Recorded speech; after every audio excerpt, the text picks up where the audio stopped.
In these problems, we're being given graphs of functions and being asked to choose the graph of the derivative of that function.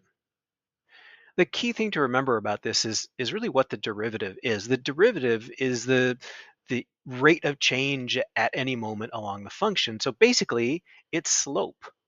And so the graph of the derivative is really going to be a graph of the slope. If you took the slope at all these points, and made it into a graph with the same x coordinate, but the y coordinate changing from whatever its y coordinate is here to its slope at that point, that would be a graph of the derivative.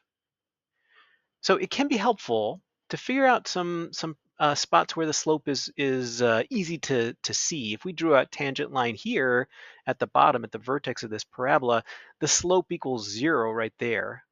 So, and whatever point this is, it's a little to the right um, of the y-axis. Maybe this is 3, let's say. We'd want to find a graph that goes through the point 0, has a y value of 0 at 3 or somewhere a little to the right. And it looks like we've got a couple of candidates here. This one seems to go through there. This one also seems to go through there. So we're going to have to do some more thinking about this. And you want to think generally about the slope up to this point. If you're coming from the left, the slope is negative. It's pretty steeply negative. It gets a little less steeply negative, but it stays negative. What that means is all those values are going to be under the x-axis until we hit that point where it crosses 0. And then after that, all of these are sloping up. So it's going to be positive. All the values are going to be above the x-axis. That um, that sort of works for this one. It's below there and above there, but then there's all this other stuff going on, and that doesn't seem to really fit. Here we have negative values, 0, and then positive values. So this is actually our correct answer. The other thing that's useful to know is that when you take a derivative of something, you're actually reducing the power by 1. So a a parabola, if you take the derivative, it turns into a linear. A quadratic turns into a linear. If you have a cubic function and you take its derivative, it's actually going to turn into a quadratic. If you have some kind of fourth degree function and you take its derivative, it's going to turn into a cubic function.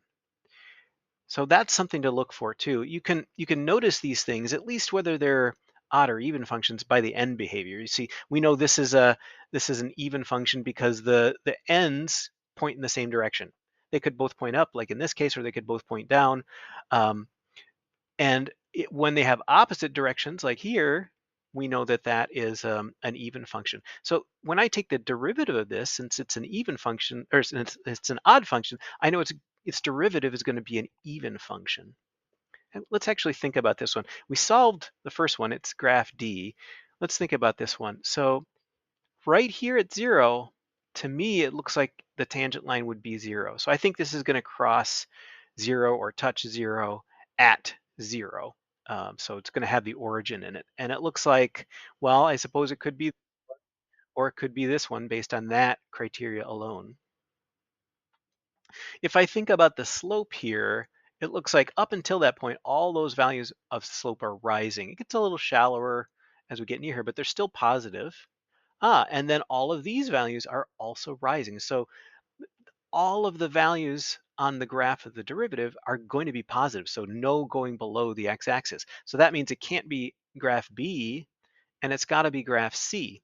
And this should make sense because this function we're looking at here looks like a cubic. And if you take a derivative of a cubic, you get a quadratic.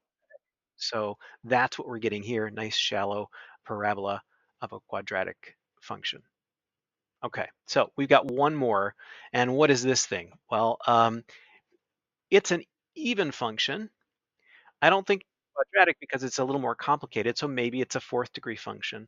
And so it's probably going to be a third degree, a cubic function for the derivative. And I've got a couple of candidates here, both A and B look like they've got the opposite end behavior. And they look like they could be cubic functions. Let's think about where the slope is 0. So it looks like in a couple places there and there and there. So the slope is 0 at 0, which means cross through the origin. The point 0, 0 should be on the graph. Both of those satisfy that. And then somewhere to the left of that, it's also going to touch or go through 0. And somewhere to the right of that, it's also going to touch or go through 0. That's why I think it's graph A here, because we have our 0 at the origin, and then we have a 0 to the left of that and a 0 to the right of that. Whereas this one has two zeros to the left. So I think this one has got to be graph A. All right, let's do a little bit more practice. Sometimes it takes a little while to wrap your head around this kind of a thing. So we want to take the derivative of this function. This is a linear function. A linear function has the slope that's the same all the way along. So maybe this is a slope of 3, let's just estimate. When we take the derivative, it's going to just be a function, a constant function of 3, because the slope is the same everywhere. So it's going to be a straight line across at some positive value around 3. That looks like graph C. Okay, let's look at this next one. So here it looks like we've got a parabola. Looks like the slope is going to be 0 at 0. A parabola, an x squared, would go down to a linear function. So it's probably one of these two linear functions, b or d. But which one? So let's think about this again. To the left of that spot where the slope is 0, so that would be this point or this point where the slope is 0, it crosses 0. The slope is negative.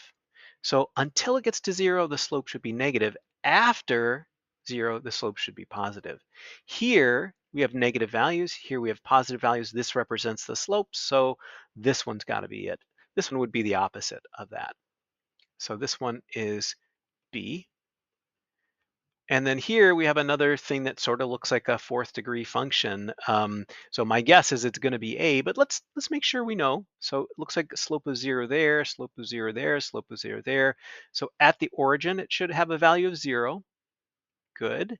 And then there should be 1 0 to the left and 1 0 to the right. That looks pretty good to me. I think we can say this one is graph A. So that is a little bit of work with finding the graph of a derivative from a function.